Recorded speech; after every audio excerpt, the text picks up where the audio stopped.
It's Thursday, July 2nd, and you're going to get this a little bit late because today Anthropic announced that they're now releasing or re-releasing Fable 5.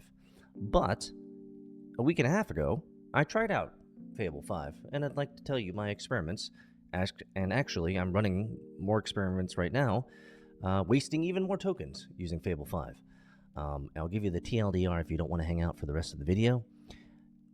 Man, Fable 5 Mythos, Anthropic, it's god tier AI.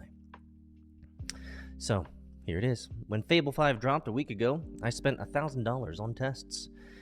Fable 5 Mythos AI review feels heavy and useful. Really impressed with the build quality and UI. My agents love it for game development, and I spent $96 in 8 minutes, hit context window in 20x max in 49 minutes, and hit extra token constraint of $1,000 in half a day. Dario apparently charges for power. So yeah, I spent $1,000 in half a day trying out Fable, but man, was it worth it? Absolutely, because I'm running it right now in the background, and I need to actually do human in the loop stuff. Yes, bash it good. Bash it real good. But anyway, let's go over this review of Fable 5. Anyway, I had it build full games from a single prompt. I had Fable 5 do things I never imagined. I had it create visualizers from a single idea, and meta orchestration seems to be working very well. Fable 5 is the sanitized, consumer-safe cut of something Anthropic calls Claude Mythos, which was recently walled off to U.S. government and told that plebs like me can no longer have access. So, do I get a refund from all of the work that I've done? Anyway, I run spec-driven development. A human writes a technical spec with AI, then you turn the agents loose. This time I broke this rule. One vague prompt is what I gave Mythos for the first time. No spec, a job that needed research across thousands of permutations of actions, quests, real fighting and action decisions, and 100 judgment calls along the way to create a narrative and a storyline for this game. I just said, make it.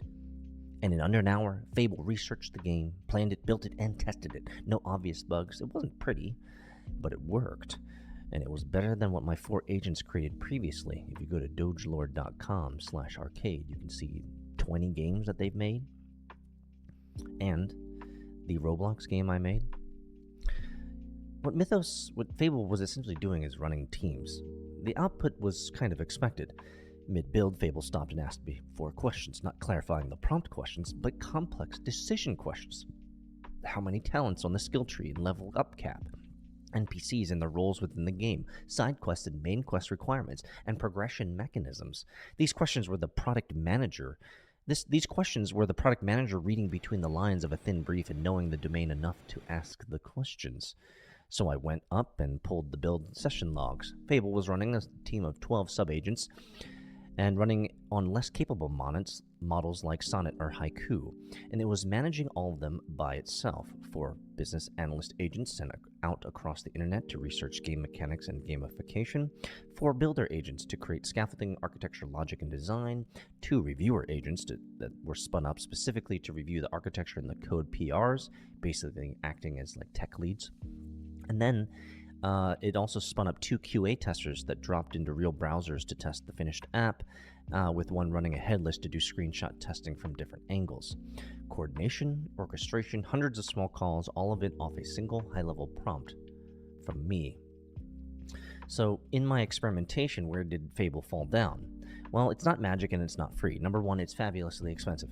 Twice the cost of Opus. I burned through hundreds of dollars of tokens in one adventure. The guardrails are hair trigger. Fable would hard shut off a perfectly legitimate conversation. The second prompt brushed against cybersecurity, bioengineering, or even applied physics.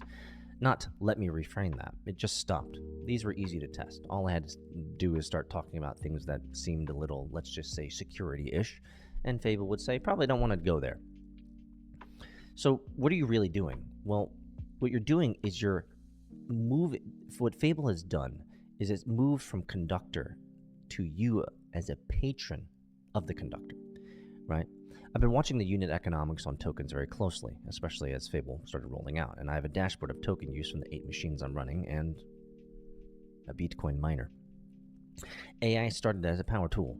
It's a better tool, but you still have to actually use the tool well and effectively.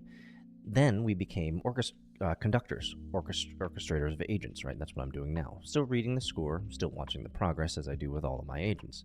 With Fable, it seems like I'm now like a patron, right? I commission the work, I sit down, I watch the show. The orchestra makes thousands of decisions I never see and cannot fully audit.